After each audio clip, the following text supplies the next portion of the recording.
ठाणे शहरातील नौपाडा या भागामध्ये रोज असा प्रकार दिसत आहे।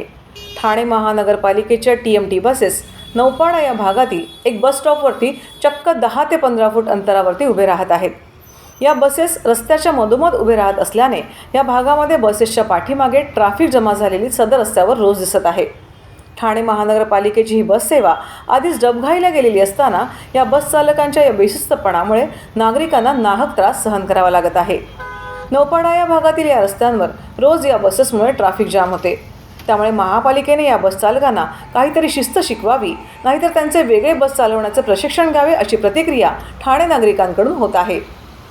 या रस्त्यावरील ट्रॅफिक जामसाठी जेवढे बस चालक जबाबदार आहेत तेवढेच जबाबदार येथील सुज्ञ नागरिक आहेत। त्यांचाही बेशिस्तपणा या रस्त्यावरती दिसून येतो। आपण पाहू शकता कशा प्रकारे चारचाकी वाहने बिनधास्तपणे रस्त्यावरती उभी केली आहेत। त्यांच्यावरही वाहतूक पोलिसांनी कारवाई केली पाहिजे।